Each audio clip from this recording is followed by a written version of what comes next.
topics on the radio. Shut up. It's Gaming Podcast Audio.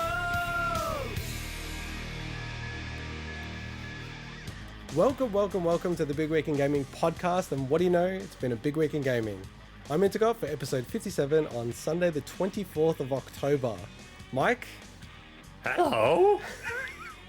For our audio-only listeners, Mike is he's wearing a mouse hat, or I don't even know what it is. It's a mouse pad. It's a mouse pad shaped of a cat. It's a cat mouse pad. It's a cat pad. A cat pad, yes. And Swinny, I did like how you guys synced up at the exact same moment to say cat pad. Swinny? Hello. Hello. And in this week's show, we'll be discussing Stardew Valley's creators' new next game, which I totally butchered, Swinny, with your rendition of what you wrote.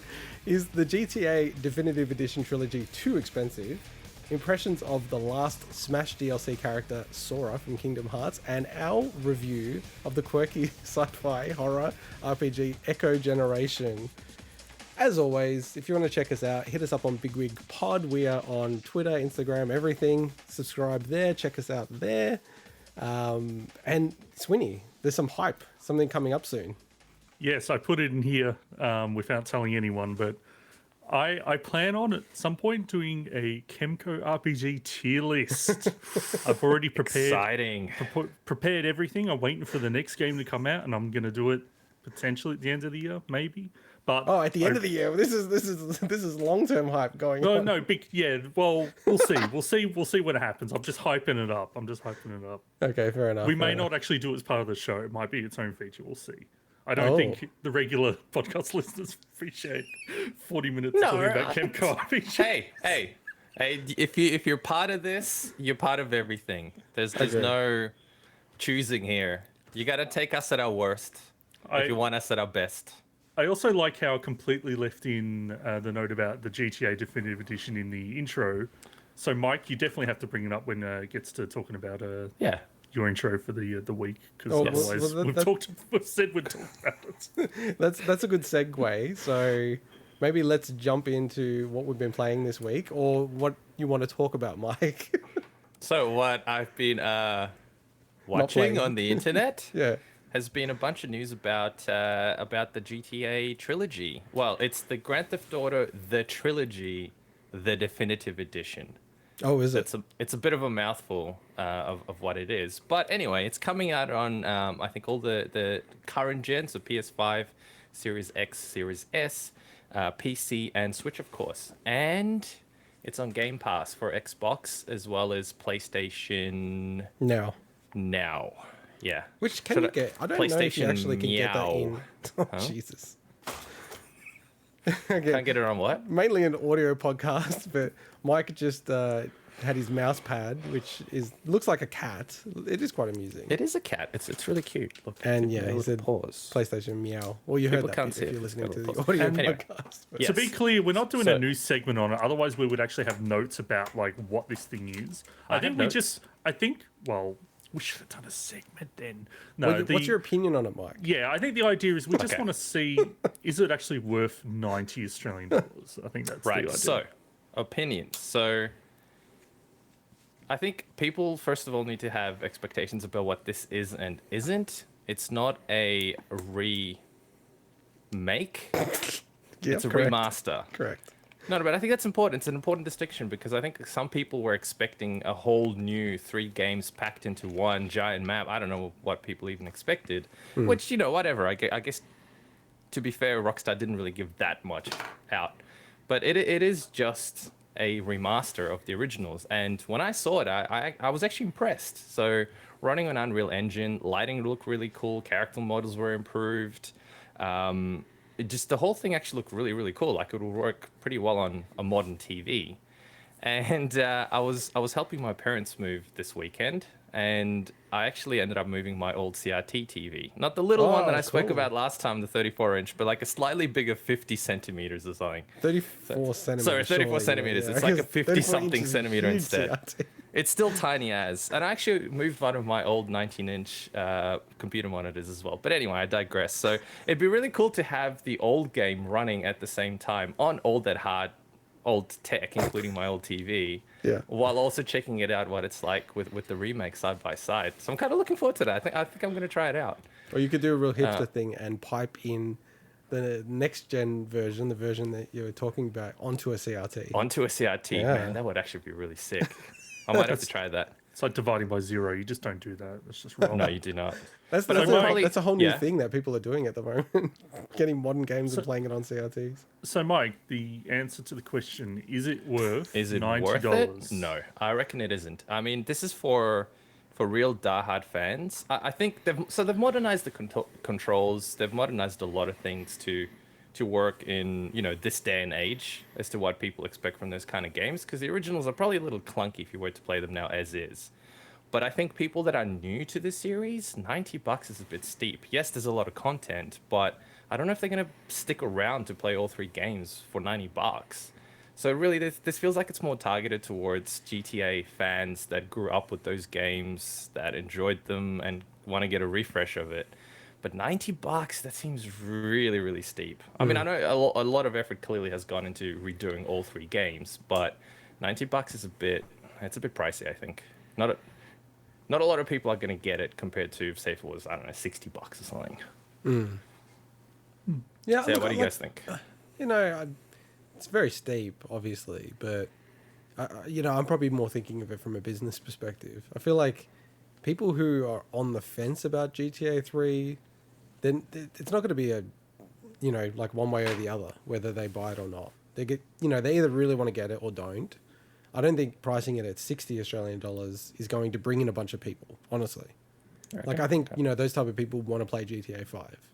And the thing is, GTA 5 runs on the PS3. So, like if you think about the Switch example, they could get GTA 5 on the Switch, which I think would have way bigger impact than GTA 3 Trilogy. It's interesting. I'm really looking forward to seeing the Switch port. But having said that, I just never get into GTA. Like, I've got GTA 4 and 5. I just never... Like, I tried to play them, but... I don't know. It just never clicks with me, those games. I don't know. I'm in the vast minority there, given everyone else. But how about you, Swinny? Final say. Look, I'm one of the sad poor bastards that bought San Andreas on the Xbox 360 when they released that digitally, and it ended up being a horrible port of the mobile version of San Andreas. So I heard, yeah. I'm still burnt from that. This looks way better than anything like that. I still think $90 is a bit steep, but people will pay it. So I think that, it makes sense from a business standpoint. I will probably pick it up if it drops like $50 eventually, but it definitely looks like they put more work into it than they put into Super Mario 3D All Stars. That's for sure. Jesus. Anyway, I'm gonna park that. We should say that we only know the digital pricing. The physical game comes out a month later, so I would hate if they price it much cheaper physically, because they do that often in Australia. Wouldn't be That's surprised. really strange. Why are they doing is it later? Very physical? weird. I don't Yeah. know. You'd imagine that they somehow got delayed, and they really wanted to still release it in November, because that's the best month to release video games. Lead up to Christmas, people buying Christmas gifts. People buy games digitally, I guess, but it's kind of hard to gift. But yeah, I don't know. But it'd be, imagine if it comes out in Australia for like $60 or $59 or something Australian dollars, like physical, and people have bought it digitally for $90. It's like, oh, you can see that happening. A lot of PS5 games are like 125. Absolutely, Australian yeah. dollars, and you can buy them in the store for like 90. So. Okay, so that's your gaming week, Mike. Yeah, I was gonna say you played 0 games. I'm not gonna lie, and not intentionally to be honest, but I just had a shit ton of stuff on. I spent the last 2 days, most of the day, helping my parents move, so my whole weekend was unplayable, so to speak. And then during the week, busy with work and other crap. So That's why you look so red, because you're just working so hard. Well, I did. I actually worked outside a lot, so I know my lighting has something to do with it. But look at this. Look at my hands. The people that can see online, look at the color of my hands, and look at the color of my face. My face is way redder. I'm just laughing because you Look look at at the this. shade of your face versus our faces. I know. And it's just so awesome. different. Yeah, but my hands are like closer to your faces. So your face is red like a tomato. My face is just red. Yeah, I got really I can't burnt. explain to people. If you're listening on the actual feed, I look if like you a think about tomato, that really yeah. bright Mario red, that is the color, and he's also wearing a bright red Mario hoodie. Yep. And it looks indistinguishable. It's just the beard that Yeah. defines your face. Otherwise, you'd much, blend yeah. into the hoodie. So Indigo, Okay. what do you Well, been I up? mean, homeless person. That's a little bit of a segue as well. Like this week, I've been playing Mario Odyssey. So, you know, my son who's 4, loves Mario and Astro. Astro is his favorite. So he's got good taste. But he really loves Mario Odyssey. He never really played it before. And just like with the T-Rex, you know, because he loves dinosaurs. And the only reason why I wanted to raise it was just far out. This game is amazing. Like, I probably don't even appreciate how good Mario Odyssey is. Like, having played it again, I'm like, this game is clearly the best Mario game. And I probably would have thought that was controversial before. Because even when I played this, I did everything in the game, got all the moons, all the stuff you can get in it. And I'm like, yeah, it's super great. It's, you know, right up there with things like Mario 64. And if you treat all of Mario, I think it's all up there with like Super Mario 3 and Mario World. But I don't know, going back and playing it, I'm like, man, this game is amazing. It is just so unreal. I know that you really felt, good. Swinny, from memory, and I don't want to misquote you, but it's like maybe it had like almost too much content and it was a bit sort of, you know, like too much in a way, too much of a good thing, like a bit of Assassin's Creed for Mario. I mean, it is Mario Odyssey, but I may have said that, but I don't recall that okay. because I feel very positive about Mario Odyssey. I honestly also think it's probably the best Mario game ever made. So no, okay, cool, yeah. I mean, that ruins our Mario tier list right there. So all the I hype concur with both of you, so yeah. probably forget it. I put a qualifier there. Probably. Oh, so probably. There's some I suspense. know you are the contrarian, so no. Look, I just wanted to give it a shout out. Like, you know, it's such a cool game, and sort of just reminded me, and it actually made me think. It is a lot closer. Which game was the best game that year in 2017? That or Breath of the Wild? You know, at the time I thought no, for sure Breath of the Wild. But yeah, I think it's a lot closer. You know, in reflection now. And then for me, the only other thing, and we'll kind of hype it up a little bit later, but just getting back into Smash, and like just so the viewers know, and I don't know, like I'll try to get Swinny on board with this, but I wouldn't mind just streaming some of our play sessions because it is good trash talk as well. Like, I don't really play too many people online. It's mostly just playing against Swinny. Like, that's my main motivation. And this man, like, I got on top of him for a little while, and then he just smashes me again. You got on top of him, and then he smashed you, did he? In the metaphorical stakes. You know, and like, I'll give it to Swinny. He's the better player. He's the better fighter at this game. But he gets me so crazy about it that I'm actually, like, trying to counterpick. Like, I'm trying to main counterpicks to him. But So then I'm like literally going, okay, Swinny is not good off the stage, doesn't do much there. Okay, how do I pick a character that can, you know, somehow, you know, exploit the weaknesses that he has? It's like so sickness. you're counterpicking my playstyle rather than my characters. Yeah, Okay. I literally was like, okay, I'm gonna start playing Pyro and Mithra because I feel like that goes well against. It's a rushdown-ish character, you know, very good like for people who are very, you know, like predictable, who go off stage and all this other stuff. I was like, oh yeah, this is the character I got to start playing as. I'm like, this guy has made me sick. And also, I'll give you the credit. You're pushing me so hard that I'm actually playing people online now, like because I want to get better at the game to beat you. Well, we'll see how that goes. Hey. True.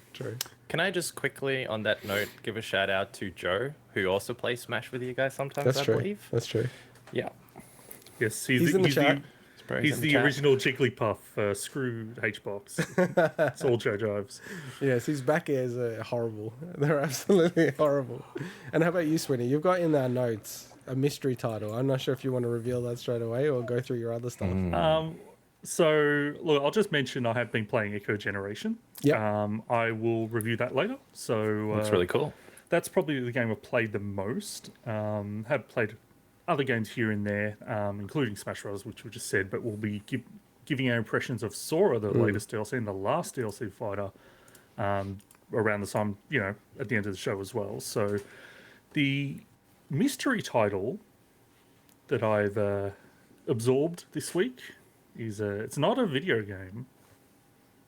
It is a film. Oh. So can I just pause for a second? Because I literally said to Swinny earlier today, in the banter, we probably should expand it outside of games a little bit. And then Yes. it's like, he'd already written this note in there. Yes, I had. So I'm like, I'm not going to say it. What? It's a film But you can't spoil it. about video games. Oh. And it's Ryan Reynolds' Free Guy. Oh, okay, cool. Was it good? Well, oh no, that's it. I'm not mentioning anything about it, Mike. No, so I had no intention at all of watching this movie. Like when the trailers came out, the movie got delayed for ages because of COVID and all this stuff, right? But then I randomly heard that it was on Disney Plus, and I'm like, no, why the hell not? I'm just gonna watch this movie. I'll just sit down, just watch this movie, and you know what? It wasn't bad. It wasn't bad. It's if you watch the trailer and it's got Ryan Reynolds in it, it's a comedy, you kind of know what to expect. But basically, he plays an NPC in a GTA Online style world. And then, like the trailer gives away the central plot, but basically, like he starts to become self-aware, right? And that's the whole movie. And there's lots of little sub-stories and stuff. What wasn't it originally called? NPC?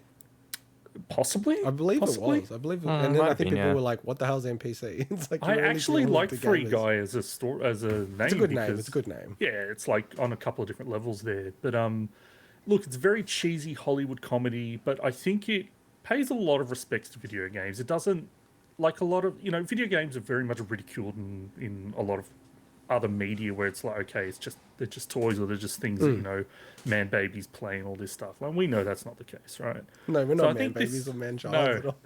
Mike is not a man baby. What? Wearing video game paraphernalia. I will say it had a few really funny moments. It also had a lot of moments that are very cringeworthy, and it's give and take. I think it's worth a watch. But if you watch the trailer and go, I want none of that, then probably avoid the movie. But it actually, honestly, had a lot more action than I was expecting, and pretty good CGI. And there's some really cool moments that are very spoilery that, that are actually pretty neat. So I got to commend Hollywood for actually making a semi-decent popcorn flick about video games. So Awesome. Yeah. Can I ask, because I want to test if I want to watch this or not. So my barber said that it's a pretty good movie. He had it on in the barber shop, and I'm like, oh, okay. I do not think you would like this Oh, movie. okay. I just knowing the other movies that you do and don't like, I just have a feeling you probably won't like it. But I think it's probably still worth a watch. Have you just seen for Detective the curiosity. Pikachu? I haven't yet. No. Oh, okay. So have. I don't like Ryan Reynolds. I don't like he's kind of like smarmy, sarcastic humor. I don't find it funny. So Deadpool's like, but yeah, I wondered if it was like because he's in Detective Pikachu, and I really like that movie. Yeah. I thought it was decent. So This is, so. I mean, it's slight alter angle on the kind of character he usually plays, but it is still Ryan Reynolds style comedy. Can I reveal something just quickly before we get back yes. onto your other things this week? So I secretly to you guys in the show was doing the research for a video game movie tier list. So I was watching Wow. all the video game movies in order, right? And All the video game movies, including the Uwe Boll ones. dude, I had everything. I've got like Wow. 40 movies. I've actually Holy got moly. them all. I've got them all, right? So, And it's so Wow. painful. I had to stop doing it. It was so horrible and painful. I'm like losing my mind watching these movies. I'm like, I hate these movies so much. And I started with the tier list, and then I just had like layers of trash tier list. It was like, it didn't even have an S tier because there's no S tier video game Damn. movies. so I assume, this obviously counted Resident Evil. And, Yeah, all of them. I've But got did it them include all. Mass Effect? Yeah, Bayonetta, those kind of anime ones? No. Final Fantasy? No. I built out all these criteria around how it all Okay, works right. because it started to get crazy. Because I started looking at the Japanese stuff. Because I'm very complete when I do stuff. And I'm like, this is going to be like 200 movies, right? And it's not really in the. What I was really trying to capture was like more like the Hollywood / direct to video Western movies, right? Like that was the point of it because it's the ones that people think of, like Mortal Kombat, the original Super Mario Brothers. By the way, that's so painful, that movie. Watching it, it's like, oh my god.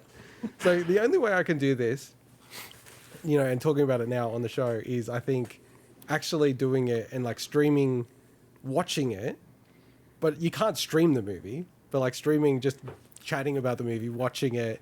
Think about Red Letter Media, when they're all on the couch and they're watching it. Like, I could do that. If people want to join me watching shitty movies, Wow. So I like Google could do Box, it. basically, or Yeah, what? Google Goggle Box. Box? Yeah, Google whatever Box. that's called. Yeah. Or Yeah. it's Mystery Science Theater, you know. Yeah, things like exactly. that. So if people are willing to do that, like hit me up and we'll figure something out.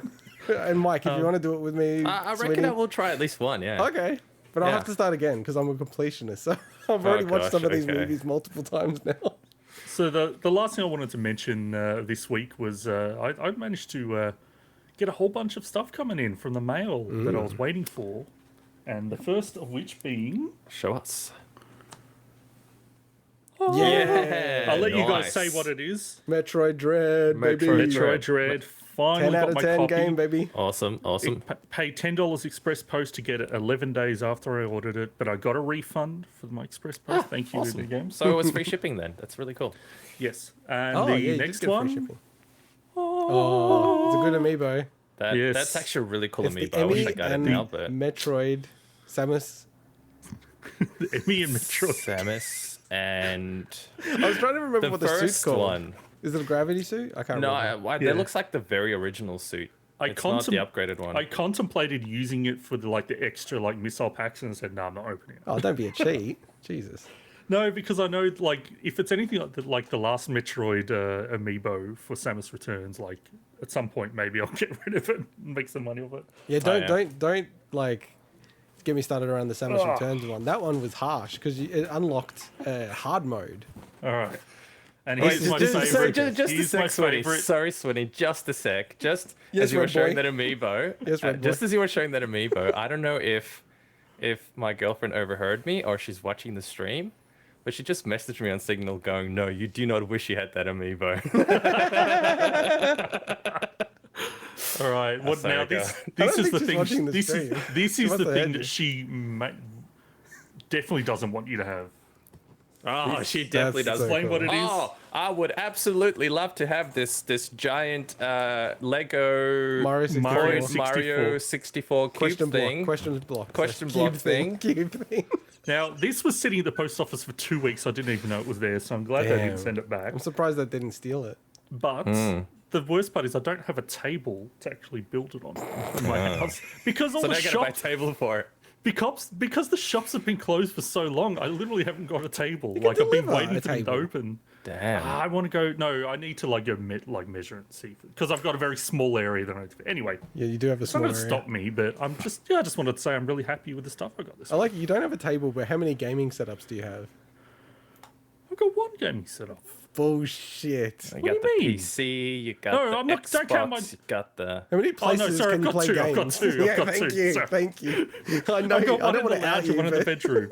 Sorry, I forgot about the one in the bedroom because I actually honestly only use that for YouTube in the bedroom at the moment. So I have to forget say- that I've got an Xbox hooked up. I to was it, so proud of my boy, my 4-year-old. I showed him this trailer that we're showing in the B-roll on the YouTube and stream, and he actually was able to recognize some of the stuff in Mario 64, including King Oh, wow. Bobomb, just by looking at it. He was like, "Oh, that's King Bobomb." I was like, "Oh my god, how has he figured that out?" It's pretty crazy. No, look, I'm looking forward to really neat. building it. It just looks like it's the kind of set that I was waiting for, and the It's- fact that it's Mario 64, which is just such a I just love it. I love it. It's a really cool set. As someone who's into was into Lego, still kind of am. This is such a cool set. It's You're freaking into awesome. Lego. You've got No, how many I sets am, do you have? Not a lot left. Yeah, Oh, I got really? rid of Oh, most of wow. my sets, and I haven't really purchased any recently. But He- I appreciate sets like this. he was being careful because he's a reformed Lego addict. So I am a proud of- I'm proud that you haven't bought hundreds this. of sets, man. Although you're not the biggest Mario 64 fan, so imagine No. if it was something that was up your alley, like a Mass Effect. Oh set. gosh, yeah. It's a shame they never released that. But Oh, Mass Effect even Lego. so, this is amazing. This looks so cool to me. It really does. For sure, to me at least, the NES set was the best set. Because I'm not really a big fan of the I don't know what you call it, but the regular sets that they do with Nintendo and Mario. I don't know Yeah, what it's that like- series is called. Yeah, it's weird. What It's are they just- called? It doesn't feel like Lego to me, and it doesn't feel like Nintendo. It's a bit of a weird hybrid between those two companies. Very popular, but not my thing. And they're very much built. They're obviously most Legos is for kids, but that one's very much made almost just for kids. Whereas Yeah. the larger sets are obviously much more expensive, but made for anyone that's just interested in building something. Man babies. Yes, man, babies. Yep. But what- one cool thing I'd like to add about the two actually is Yeah. that the NES set, you can get the Mario from the play set. I don't know if you saw in the movie just before. He's got a little LCD screen on his chest. Yeah. And he's also got a speaker and an NFC chip. And if you put it on top of the NES, as you wind the NES and Mario on the screen goes along, the Mario on top actually plays the sounds. It's a pretty cool piece of tech that I actually haven't seen it advertised that much. I saw it in a video review once, and that's about it. But it's really cool. I It's just, man, baby tech. I always It like is, when but it's Mike freaking mentions cool. stuff we've mentioned on the show. I feel like I just I want to wanna have a reiterate smash it. cut of like times where Mike goes, "Do you know this?" And then it's a smash some cut to people an earlier maybe show not- where one of us They is might not explaining it. remember. I don't know. I just think it's a really cool feature. So yeah, if you have one of the sets, you should try it out. No, cool. I think you're going to cover most of this, Swinny, but I might. Okay. but I'll bring the notes over a bit. I'll so kick it read off. them. I'll kick it off. So, Stardew Valley creator Eric Barone, better known, aka as ConcernedApe, has finally revealed the new game he's been working on, a life sim named Haunted Chocolatier. Swinny, do you want to take it over? Yeah, so he basically revealed this in a blog post alongside the trailer as well. There's no release date, no specific platforms outside of PC. He said he's 100% certain it's be on PC, so I think we can say it's on PC. Basically, this game, for anyone that's watching the video version, it's very much along the lines of visually of Stardew Valley, but it also looks really unique and has a very different tone to it. So you play as a chocolatier who lives in a haunted castle.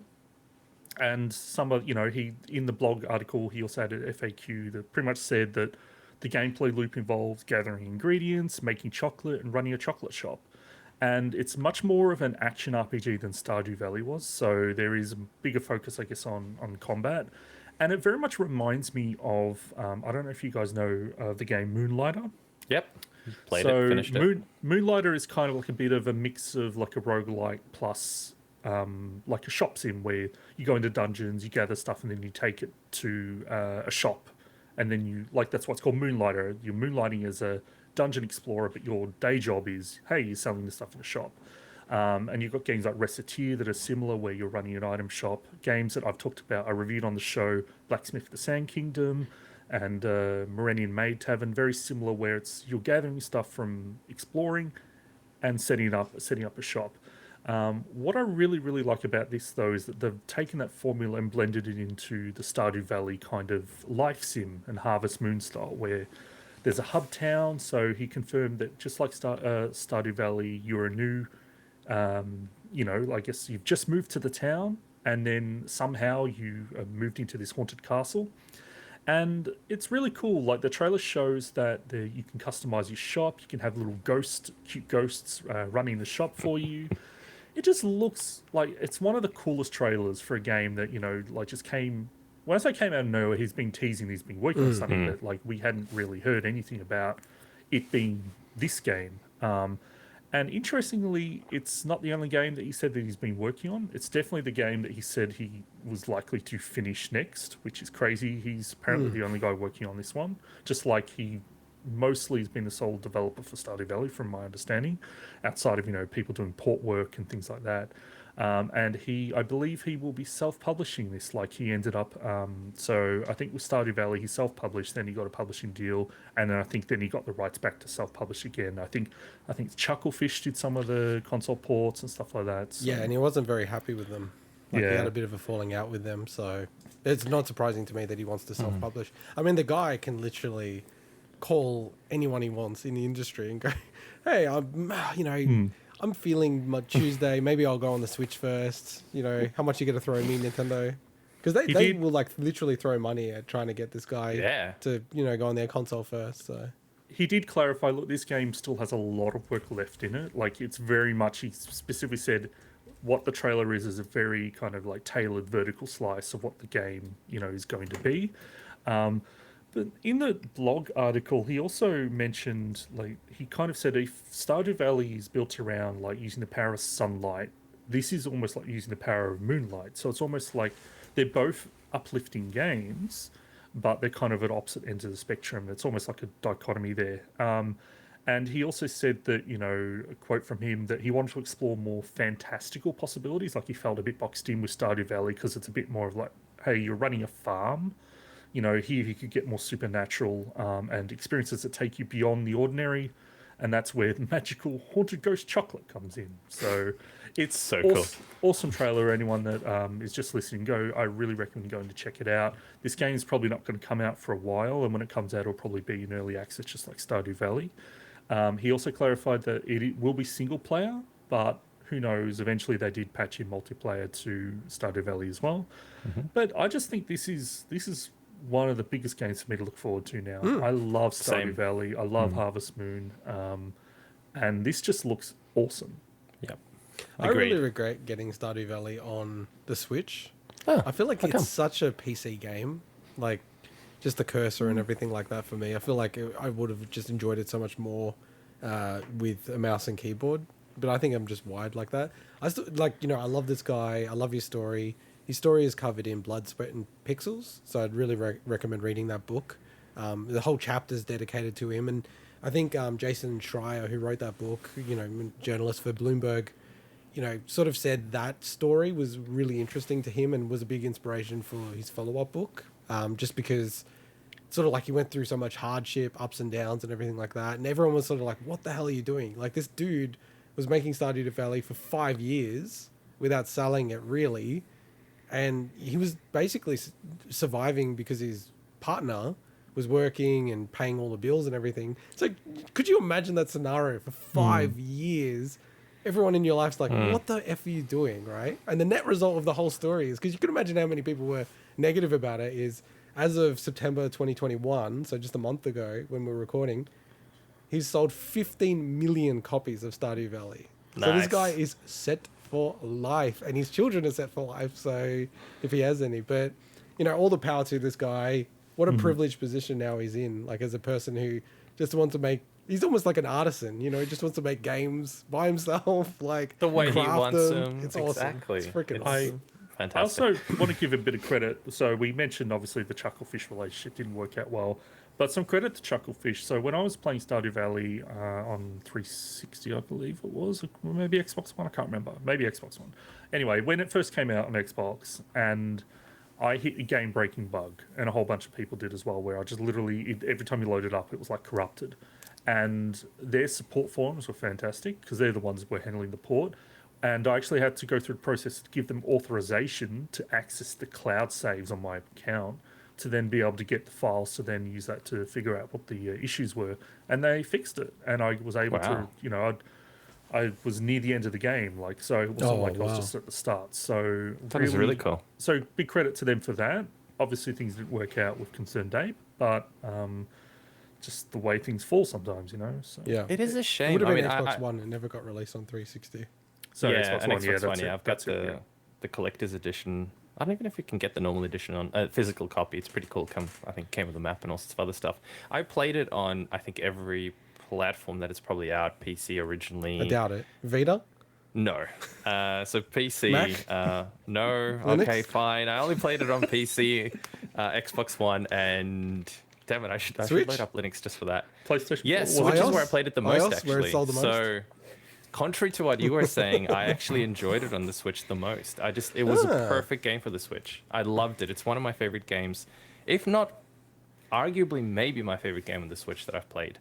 Something about it just fits it just fits the Switch really, really well. The only reason I actually gave it up is that I became so filthy rich in the game, and everything was running automatically, and I was just making millions non-stop, that it kind of became a bit, dare I say, pointless. So I wonder if I ever get rich, if I'll just shoot myself.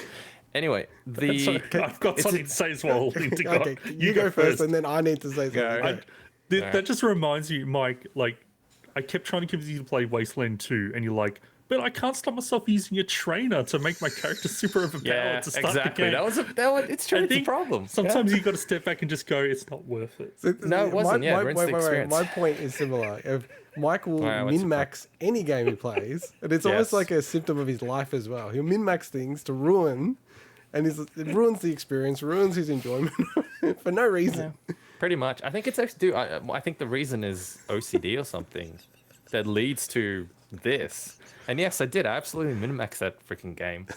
But it's a shame about Chucklefish and stuff, because to me it was an awesome experience, and obviously I'm not privy to what the relationship was or what the issues were and stuff like that. And having had no issues with the game whatsoever on Switch, and it being literally, like I said, probably the best Switch experience I've had, it's a bit of a shame. Because I am massively looking forward to the new game. It looks freaking sweet, and you can tell it's got all the elements of Stardew Valley. It clearly is running on the same engine. A lot of the elements are exactly the same. But I like the fact that, for example, one thing that I wish Stardew Valley had more of was the action RPG elements, because I used to enjoy this quite a lot. I love the farming part, obviously, because that's what it was in the end. But the action RPG dungeons and stuff were sweet, and I always craved for more because it was a little simplistic in the end when you think about it. So if this focuses more on that, that's just going to be an amazing game for me. So really looking forward to it.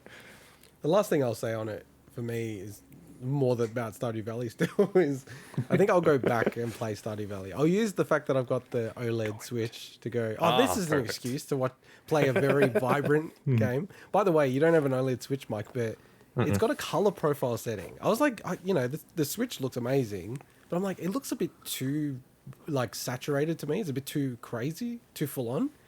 And then I heard some people online say that, you can change the color profile of the actual Switch. So I checked it out. I'm like, I don't know why they've done this.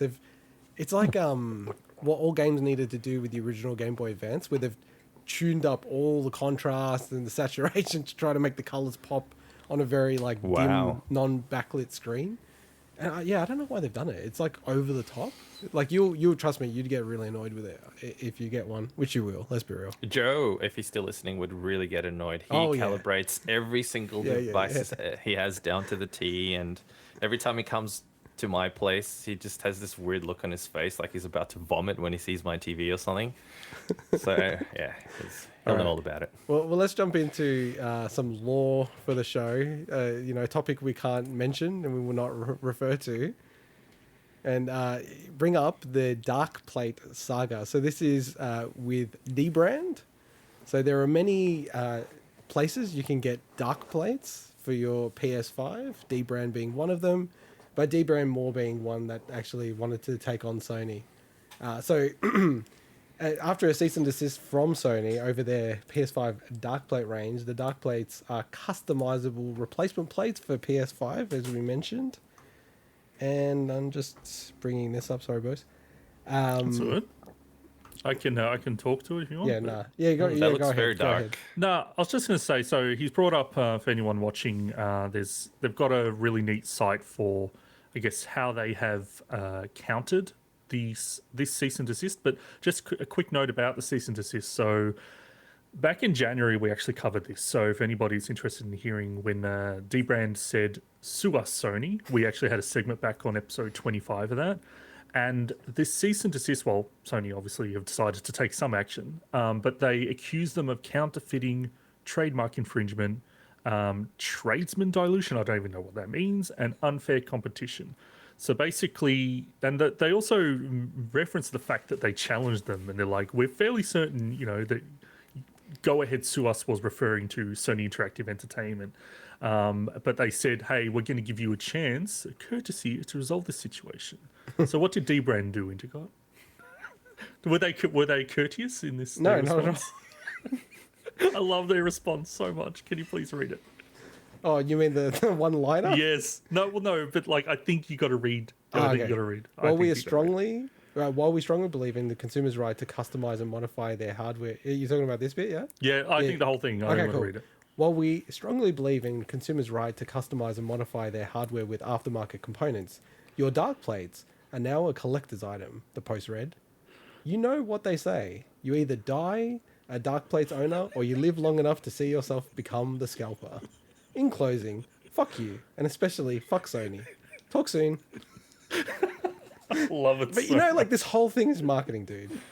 I love it so much. Like, you're a marketing dude, but this whole thing, because I don't want to gloat again, but what I said when we spoke about this is 100% right, that you can't just copy a design. Like, if you've copied the actual, where the pegs are and everything like that, you will lose the case. And that's why I was like, it's strange why they've done this.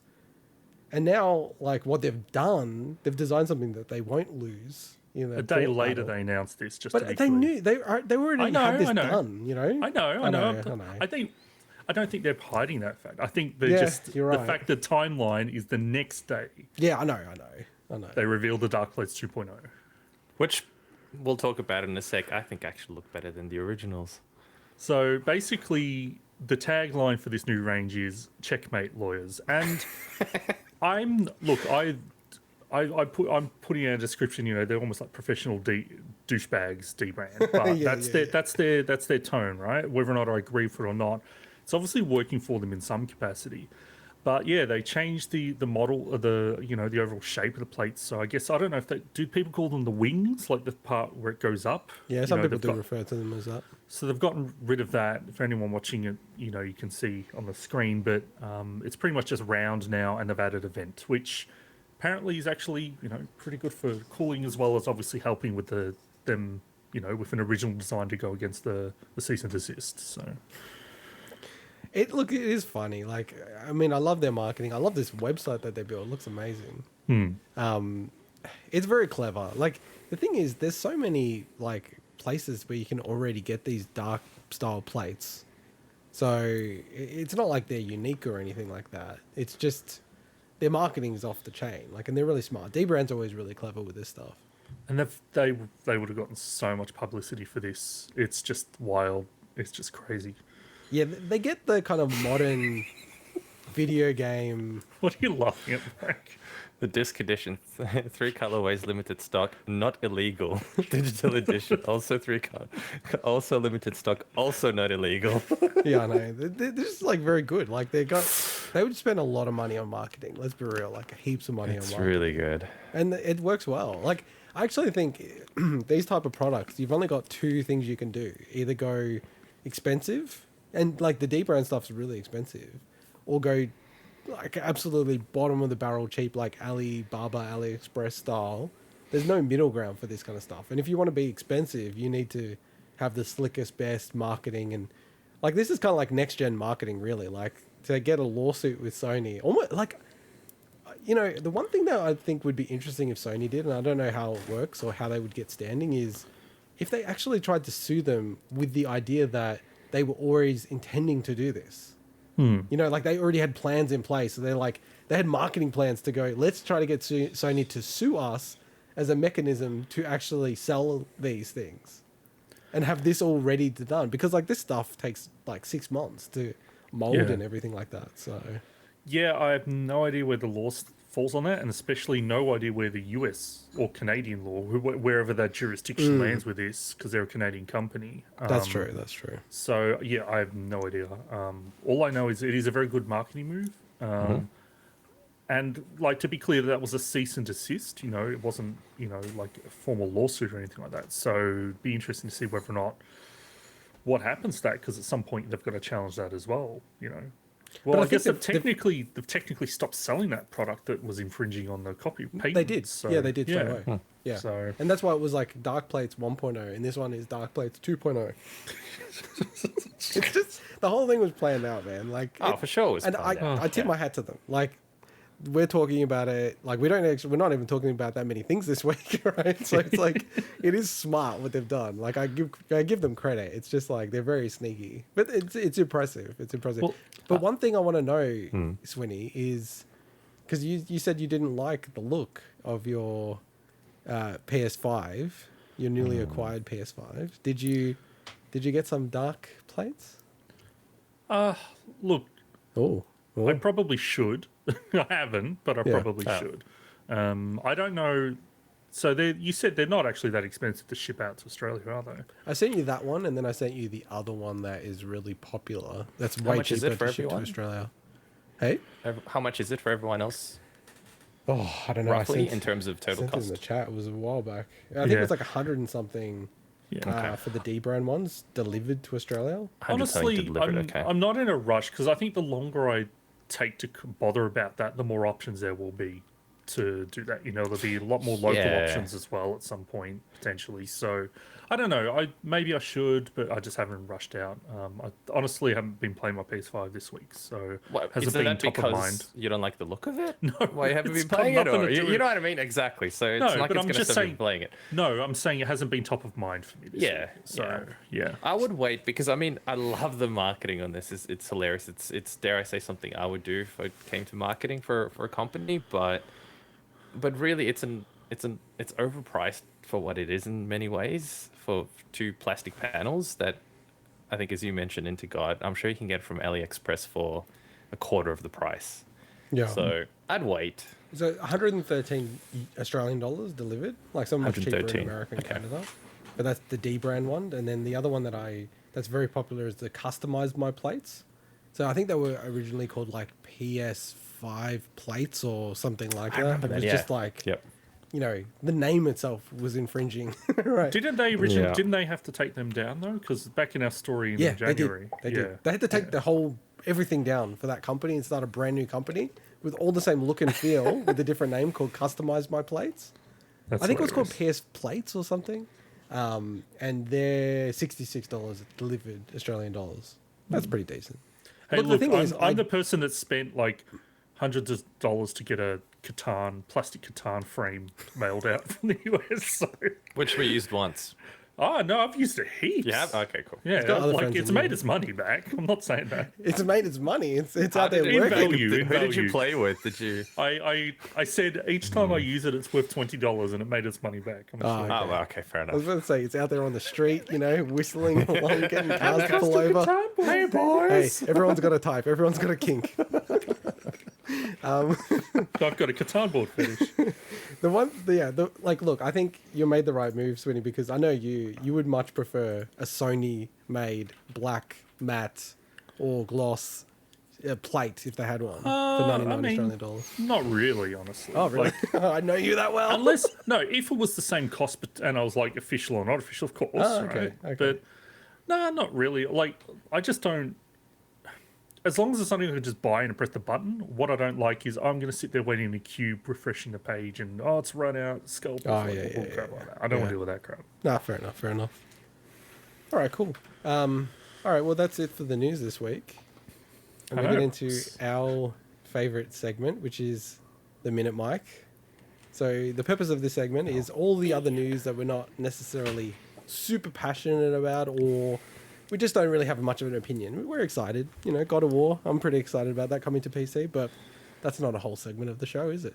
So what we do is we challenge our man in the middle, Mike. He has 1 minute. We use Super Metroid as the countdown timer. And he has to make it to the end. And if he doesn't get to the end, he's get a streak at the next PAX. And, you know, as the world's getting more woke and getting crazier, you could get arrested for doing this. You could So be on sexual assault charge. Yes. I will clarify as well. I've made it a little tougher this week because last week it was 180 words max. That included our little symbols for each line. So now we've excluded them. This is 180 fast words, It, Mike. it did look like a lot more. Yeah, it looks like Things on the stacks. screen. It's 15 words more to be exact. I would be going pretty hard at this, Mike, when you start. So Go what hard we'll or go do, home. it's Oh. it's the way it's gonna work is it's the rolling start. It's when you start, I'll start the timer and do all that kind of So stuff. can I clarify? Has Mike pre-read this? Nope. Oh, you're gonna. He doesn't all right, read. that's He gonna be doesn't pre-read interesting. any of this stuff. This is a problem. Yeah, I probably should have pre-read it. I pre-read the one last week because I knew what not to say so we don't get sued. But yeah, this All right. week All right, you I'm ready? just gonna.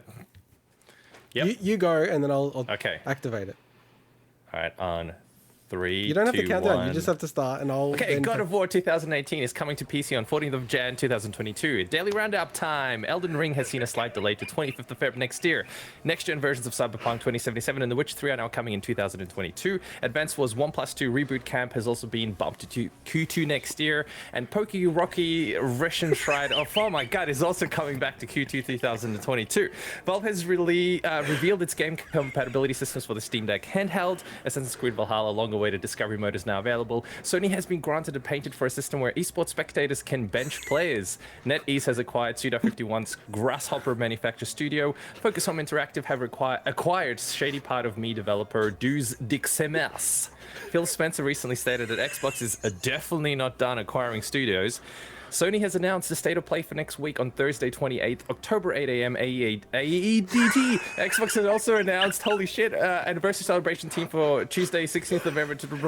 And finally, long-serving Nempa Pixel artist Hiroshi Dr. Dockman 1 has passed away at age 64. I don't know, like, you gotta call it. You gotta call it, Swinny. Did he make it? It was on the dot. Come on, we can You're the replay judge. that. You're the judge, Swinny. All right, I'm Too gonna many give it, numbers and dates. No, I'm going to give it to Mike this week As a For one pass, very you're s- ticking. You're saying yes. for one very specific reason. Why?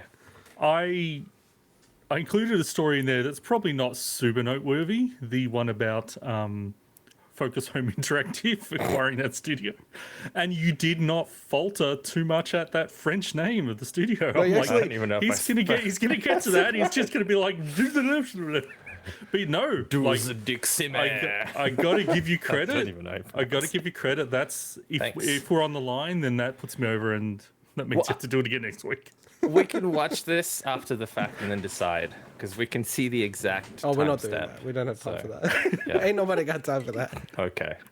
Well, man, I that think was tight. you're very generous, Swinny. I didn't think he made it, but you know, Thank you, Swinny. you were the final judge. And I thought you were going to dock him points for the fact that he was actually pausing and mucking around at certain points.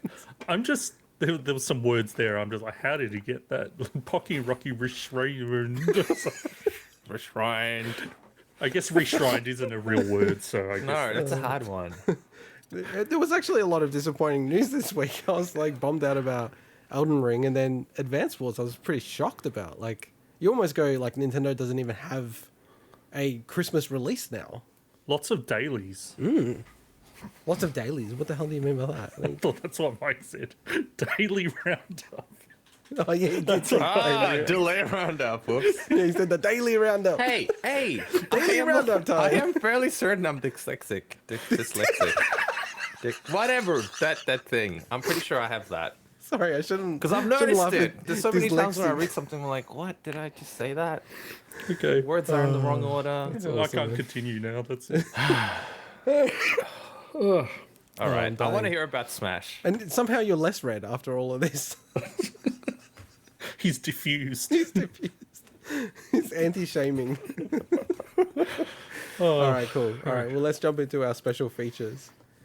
This week, we're going to chat about how I and Swinny, or Swinny and I, as you meant to say, squared up playing as Sora. I think I had one game as Sora.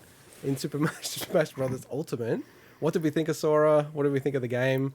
No more characters. No more characters. Maybe no balance patches from this point. Well, Swinny. we'll see. There's some interesting Sora tech out there that I don't know. It'd be interesting to see whether or not they decide to patch some of it. So, but Well, look at Bayonetta. yeah.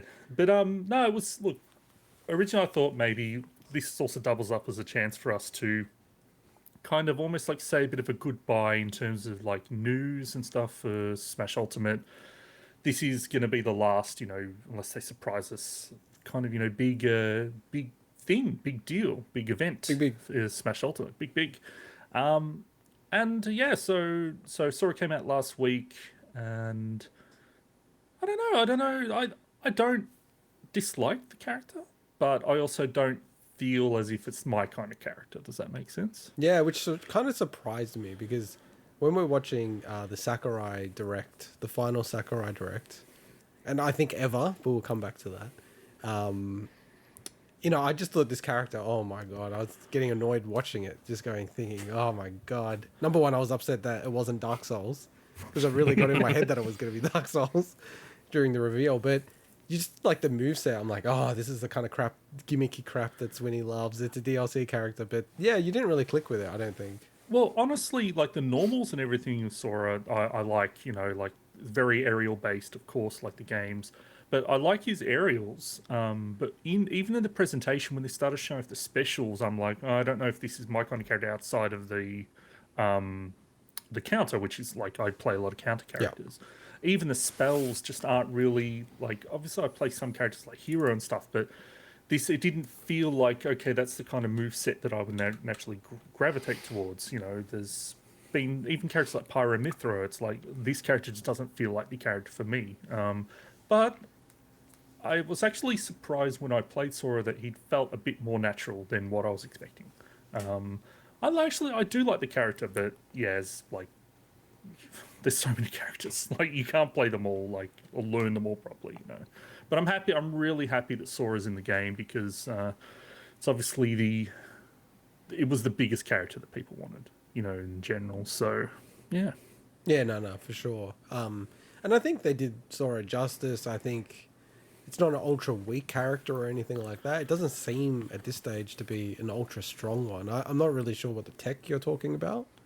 oh, there's some dodgy tech out there, but I think it's just the fact a lot of it is in very specific situations. Oh, okay. But I just have a feeling there might be some there's some stuff that just looks like it would be like they patched things out for less.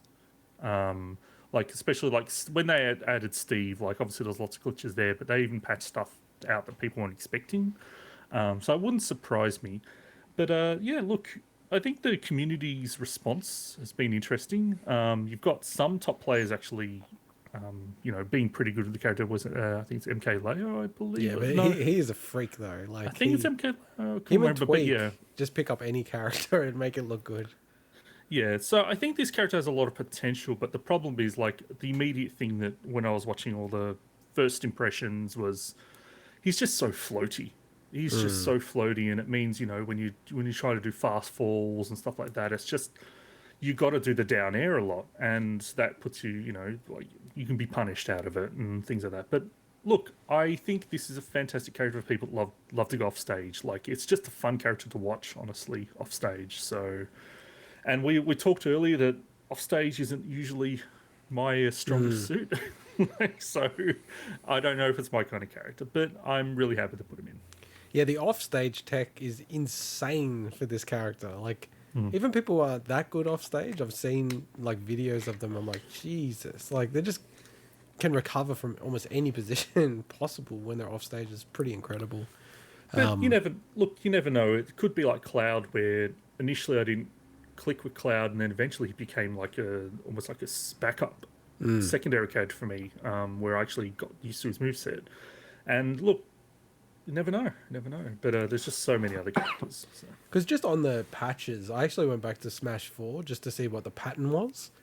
And essentially, like, they released Bayonetta, and they had a very minor overall balance patch, like maybe 1 month later, I think. And then a month after that, they did one balance patch to fix some issues for Bayonetta only. And that was it. Like, the game was absolutely done at that point, Smash 4. So I could still imagine they might do one patch before the end of the year, and then that's it, like fixing some, you know, bugs or anything like that. But I don't think they're going to make anything like they did, like with this one with like Jigglypuff, where it's like they've moved Jigglypuff multiple tiers, like some of the changes they've made with Jigglypuff.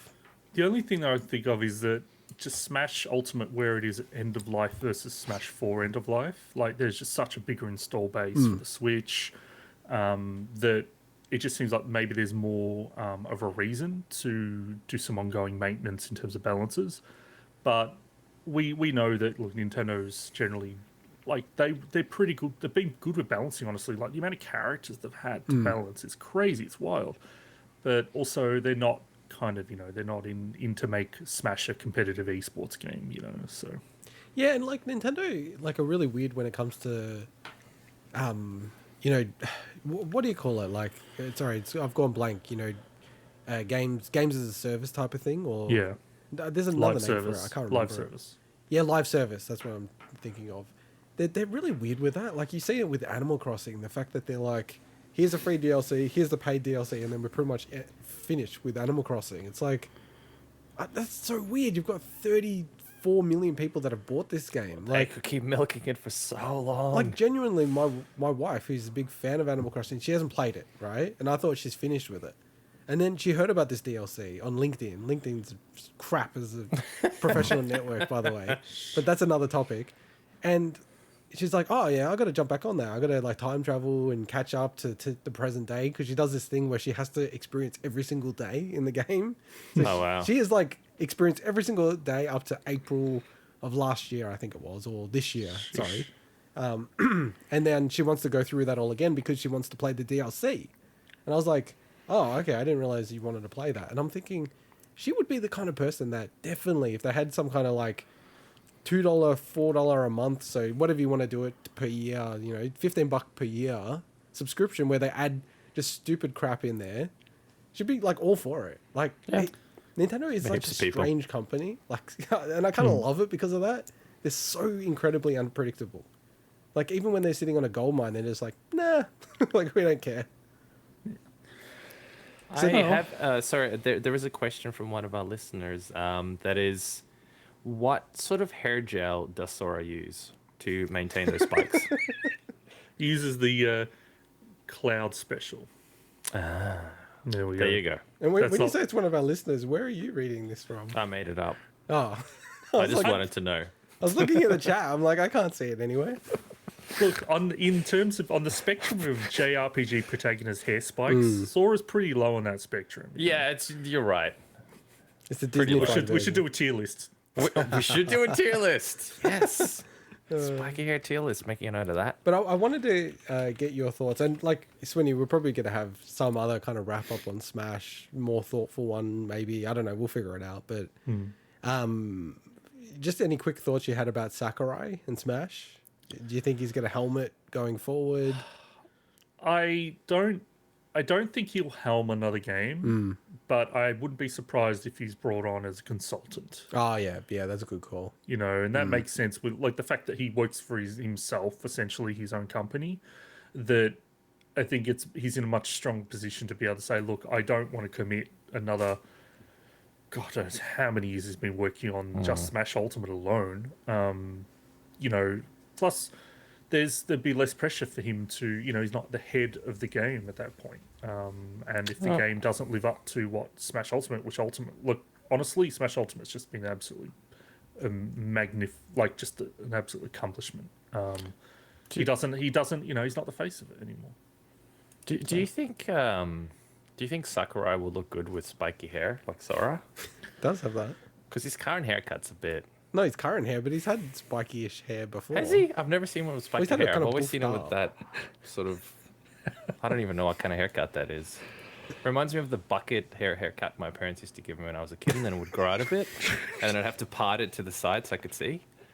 I think we've officially jumped the shark in this segment. Just quickly, just to wrap it up. I mean, with Sakurai, you know, he didn't even know he was working on Smash until Iwata announced it, like in an E3, that, oh yeah, we're making Smash for Wii U.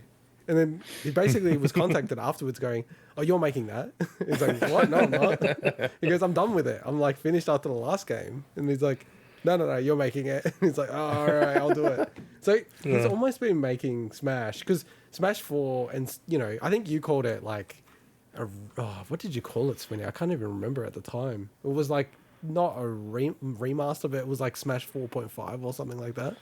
It's built on the foundations of Smash 4. For sure. I agree with that now. I was a bit bitter when you said that, but, you know, he's been making Smash 4 since about 2012.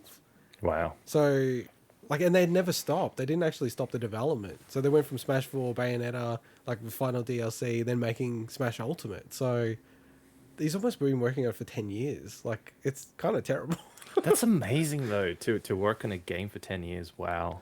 And I look at it. And then the three Smash games before that, you know, alongside Kid Icarus and everything else he's worked on. So yeah, I really doubt I think he's pretty bitter about the Smash scene and the fans around it, and you know, he can't tweet about anything, because if he tweets anything, people go nuts and go, you know, Among Us are going to be in Smash because he's tweeting about Among Us. So he actually posted a tweet the other day with Among Us in it, and he literally wrote in Japanese, I can post this now because Smash is done and people aren't going to think Among Us is in the game. And I was like, that's kind of sad. That's kind of sad that he can't, in any interview or anything, mention games that he's playing. So He must have an alt account. Just so he can say what he wants. Don't know. yeah, it's called Harada. Yeah, but yeah, Sora, fun character, love Smash. You know, it's such an achievement. Hard to top it. Like, just it's always going to be distinct in the sort of series, no matter what they do from this point on. And I think maybe in a year's time or something, Swinny, we should come up with like what would you do, or what should Nintendo do, or what will Nintendo do with the next Smash game. Yeah, that'd be fun. Yeah, cool. Maybe even 2 years time, because it's going to be ages until the next Smash game. All right, well, let's jump into our final segment. Over to you, Swinny. All right, this is what I've been waiting for. So this week, a game that I'd actually had my eye on got added to Game Pass, and so it was a good chance to jump in. And I got the feeling it was a game I could probably beat in a couple of days, and it was. And that game is Echo Generation, which is the new, I guess it's like an adventure RPG from I believe they're called Coco Cucumber, who are mostly famous for a game called Riverbond, which has like a voxel art style, which this game also has.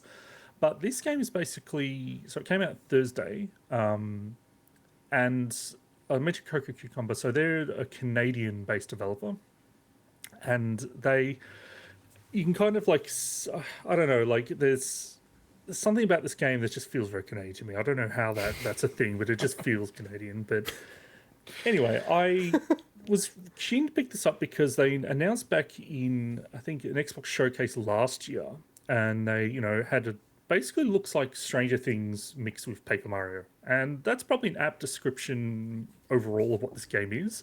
But what I wasn't expecting was this game is also like a point-and-click adventure.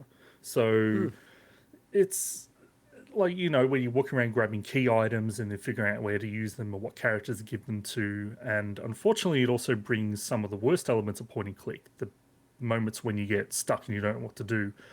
But before I get into any of that stuff, this game, tone-wise, so I mentioned Stranger Things, it is very much, they say it's set in the 90s, but it feels like all the music is like John Carpenter 80s style, and it's sci-fi, and it's definitely horror in a lot of ways. Like, this is not a game for kids, honestly.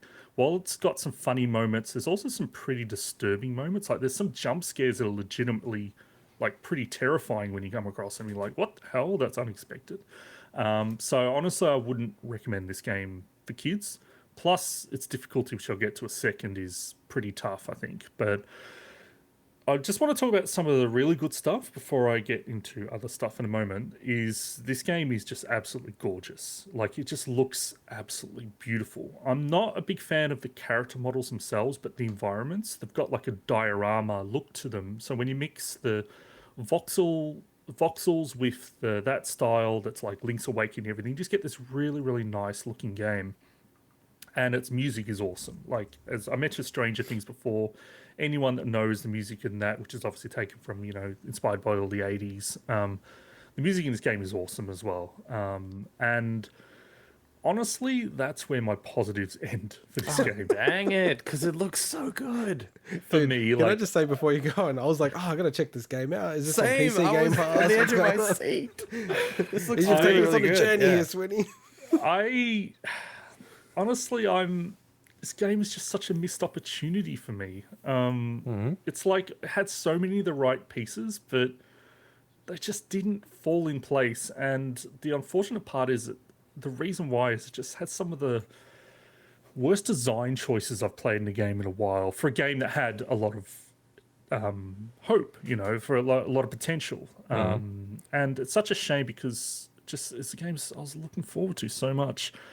So with that overall design, I haven't really described the overall flow of the game. So I mentioned it's like a point and click. You go around, find items, etc. The amount of times when I just got stuck in this game and didn't know where to go for, like, honestly, sometimes like hours, I'm like, I don't know what to do. There's no indication at all in the game of what your objective is. A lot of games, it's not like I was wanting like a cursor. There's no map anyway, but it's not like I was wanting a waypoint or anything. But even a one-liner when you pause to say what your objective is or to progress, there's nothing. There's zero indication at all. You might talk to some NPCs. Like, to give you an example, I went into like the town area and came across these NPCs, your friends, and I'm like, okay, these are the important NPCs. It said, go to downtown. I'm like, okay. Then I went to the NPCs. You're trying to do this film together. They're talking about this film, like they're making like a homemade horror film. So I'm like, okay, they mentioned, oh, well, meet us in the forest behind the pet cemetery. I'm like, okay, cool. I finally found how to get to the forest. Didn't know what to do, didn't know how to trigger anything. Guess what? That never happens in the game. There's no film in the game. Like they give like you a this red kind of herring. objective, and it's just like it Damn. doesn't happen. By the way, thanks for that, just in case I play the game. No, but the point is that it's just spoiler, it, Swinny. no. The idea, the thing is that it kind of tees up these things that just don't happen, and you're thinking that's what you need to trigger. So you're running around trying to do stuff. Gotcha. I'm like, okay, I've got to figure out how to get these. How am I going to trigger this event in this forest to get them to come here and start the film? It doesn't happen. It's like I've got to go do something completely different and random. That's a fair point if that's the case, because adventure games are based on some of that stuff. It really puts, if you put an idea in someone's head that never goes anywhere, it's the same as putting, I don't know, a loaded gun in a book that never gets used for anything. You know, you don't mention it. It puts Yeah. shit ideas in people's heads. Well, And I've seen that in books, and it's very distracting and weird when you read a book and you're like, okay, so why the hell gun did you falls mention out. that a few chapters ago if it never Well, gets used? Well, that's Chekhov's gun, isn't it? You know, it's like if you Is that put what- something there, sorry, it has to I happen. Yeah. That's what I forgot thought you were what going it's called. for. No, Yeah. I Like did Shaun of the forget Dead what the style. term for it is, but yeah. But so, and I actually was keen to see what the general, like I was pretty far in, I was getting really frustrated with this game, and there's not much information out there as well at the at the time. I was playing like day of release. And I checked out a couple of reviews, and one of the reviews is like, oh, we really like this game, but we didn't know what to do, so we had to ask the devs in the Discord about how to progress in the game. No. Wow. Okay. But you know what?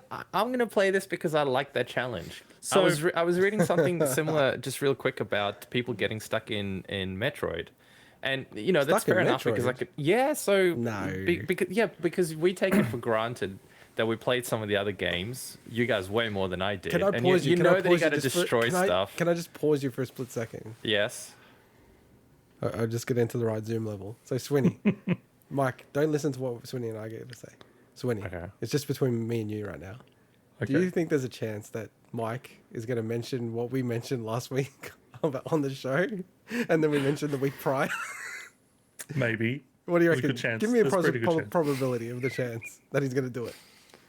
60%. All right, go ahead, Mike. Go ahead, Mike. You're back in the conversation now. All I was gonna say was, I know there's people that get stuck on those because they don't know they need to destroy blocks. What kind of blocks? Whatever blocks, any blocks, missile Any blocks, in bomb mind? blocks, any blocks. But any in mind that you're thinking of when you're saying Nothing specifically. Okay, No, okay. no, nothing at all. Just blocks in general. I'm just saying. So some people don't know that, and I think it's.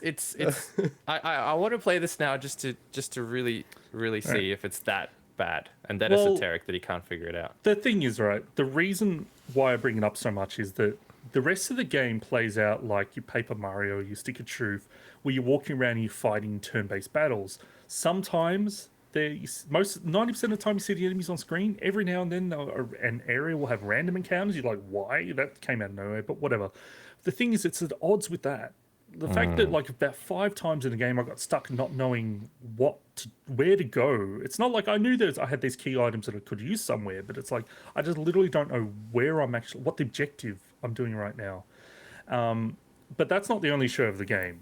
There's a couple of other random issues. So you have 2 party members and you can get pets. So basically they're like a third party member, but they're a bit more scaled down in abilities. And you get like 5 different pets throughout the game, and they've got cool abilities. But the problem is, no matter what your level is, when you find that pet, they start at level 1 every single time. So I'm sitting here and I'm like 80% of the way through the game, and I find the last pet that looks like they've got cool abilities, but I'm not going to use that because they're level 1. They've got like 5 health. Why would I not keep using the pet that I've been leveling up?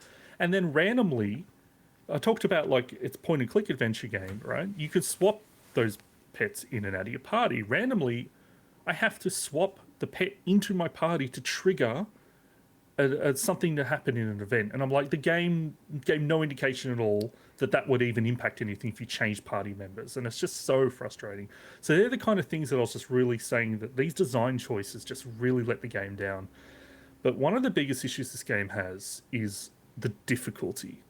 This is probably the worst part of the game, simply because, okay, if you get stuck, by the time most people probably play this, there'll be guides out there, or there'll be solutions, right? So that's not, it's going to be a temporary thing for some people to get really frustrated. But the difficulty, like, I've played a lot of RPGs, right? No, I think that's pretty obvious. I've also played a lot of RPGs that play like Paper Mario, so you Bug Fables, Stick and Shoot. And I should say, because I can say this as your friend, also point and click stuff back in the day. Like, we're so old. Like, this is on the old school. That's true. You played Commodore most of 64 In saying Amiga that, stuff. in saying that, point and click is not my strongest. But still, compared to like the average Joe, you know your So, shit. but so the battles play out the same. You know, you time button presses to attack and whatever stronger to defend it. That stuff's fine. Well, that's pretty easy. Just the difficulty, especially early on, is really brutal. Like, I actually had to grind in this game before the first boss for quite a while. Whoa. And I'm like, but it's like, the thing is, there's only like 4 battles before you get to that boss. It still feels like part of the tutorial. Like, this isn't actually a major issue of the game. That's I crazy. actually think they will patch this because it is actually a really unbalanced game difficulty-wise. And you get to, there's a point of no return in this game where if you go in there, you can't return, right? And the last boss is past that point. If you haven't leveled up well enough, or you've run out of items, you cannot return. There's no manual saves. There are 0 manual saves in this game. Damn. So you can. It's just get auto saves. stuck That's pretty it. much? You Yeah, are literally, you 100%. cannot return. You're stuck there, Wow. and you cannot like get stronger or get more items. You are at the last boss. And if you wanted to go back and explore the world, because it's not a big world, but it's like the whole thing is there's collectibles. There's if you want to do that, well, you're shit out of luck. Fuck off. There's no manual save. It's like, well, freaking, that's it. Like, you didn't get any achievements. I didn't get them all, and now I've got to do a freaking second playthrough if I want them. Like, Wow. it's just What so would many, Terrence and Philip think so of this? many. No, but the point is, there's so many easy things they could have done to make this game live up to its potential. Yeah. So I guess in summary, Those Canadians, man. fuck this beautiful piece of nostalgic junk. This game is a missed opportunity. I'm so disappointed. Damn. Can I get the devs on the show and we can Yeah, I would confront love them? to. Yeah. I'd love to have them on the show. Please soon. get the art and sound designers on, the gameplay designers. No, I want the creator on this too. Yeah. I want to see Swinny versus.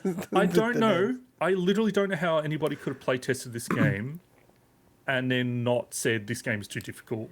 Like, it's ridiculous. So in the early part of the game, it gets easier, but it's just missed opportunity. And let's also be clear to the audience. Like, it's not like we're not against hard games. Like, we're probably 3 people out of sync with the rest of the industry who thinks I love every hard game games. should have an easy mode, right? Like, I don't think any of us believe in that. And it's fairness, right?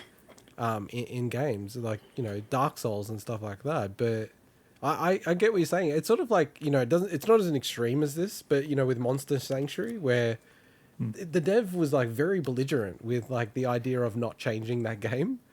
Sort of going, this is the way games were and everything like that. And I get that, but you know, there are things that were poor in old games, partly because they had no other way to do things. They couldn't have a save function. So they built a whole game around that idea, or they wanted you to play over and over again because there wasn't much content.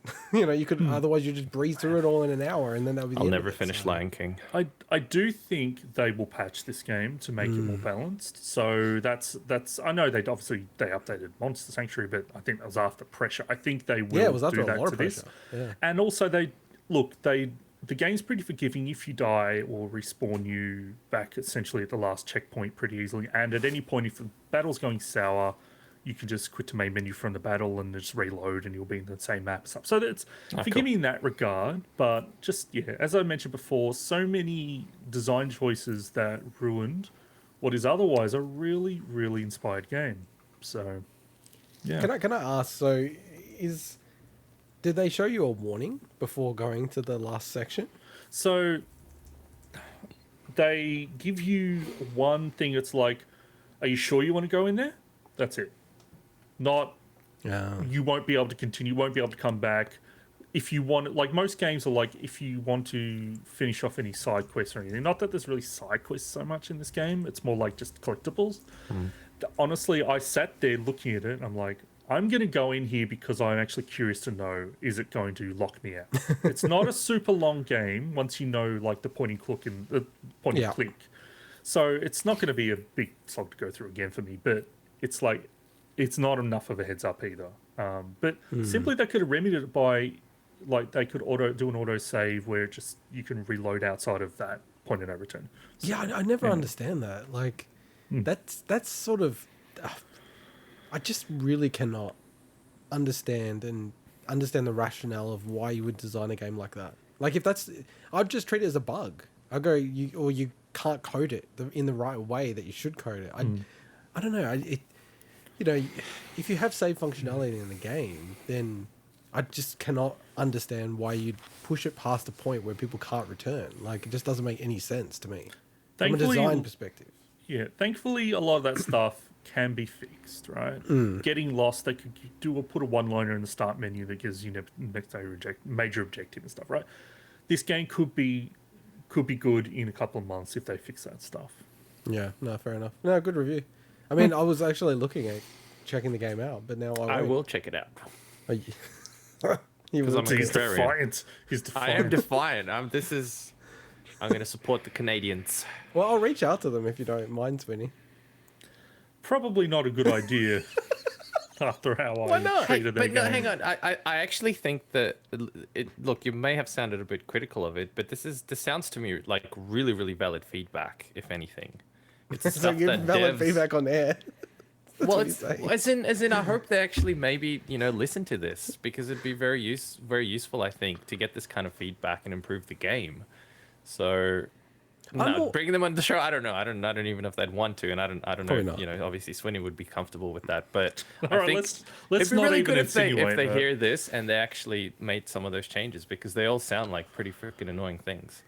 I think they'll get that feedback pretty soon from the rest of the internet. Honestly. See, the other part for me is I'm interested in, like, is this intentional? Like, because I do think some devs intentionally put things in games because they want to make it like that's what it was of its time, or we want to make it frustrating for the player or whatever. Like, that's why I'm almost fascinated to know. Is that an intentional thing? I was flabbergasted where the third battle of the game, I was like, I need to go back and refight all those two enemies that I fought previously multiple times. I was just like, this cannot be it. Have I missed something? Wow. Look, that's why I think it's interesting. I think it would be interesting if they spoke to you, because you're like, have played so many RPGs. It's like, if anyone knows like the tropes and ups and downs of just that as a genre, it's like, this is a worldwide expert here, and you're just like, I don't get this. This is not fun. This is not challenging me. This is not like... You get the same... You are not entertaining me. You get the same feedback from playtesters. I just don't understand. Like, Maybe they didn't get it playtesters. wasn't I don't know. playtested. It's weird. Maybe Wasn't it was. playtested. I well, don't know. obviously it was in some capacity. I want to know. Anyway. No, great review. Like, good feedback. Yeah, we'll see how we go. Like, yeah, I'm interested. Now I'm going to be interested in Mike's playing it. And I don't know how this is possible, but Mike throughout the show has become less and less red. He's literally almost like the same color as us as pink. But anyway, that's the end of that review, and that's the end of the show for this week, boys. Next week is Halloween. I don't know if you guys realize. I will be trick-or-treating, sorry, I should say, with my children. So we'll see how that goes. We're going to do it before it gets dark. Yeah. So we can still I have an record. idea. I have an idea. I'll say it now. I might as well, because I came up with it now. Who's up for playing one? You can pick whichever one you want, and we'll do a quick review. One horror game. I just played one. And the next. I just Not a played horrible game. A horror game. No, it is a horror game. I know. Okay, well, you got to do another one for this week. How do you feel about that? All right, we'll see. I just also want to shout out, I forgot to put in that there is a PlayStation State of Play next week. So hopefully there'll be some news to come out of that. Yeah. We should live stream it. It's only 20 minutes. It's only like 8 a.m.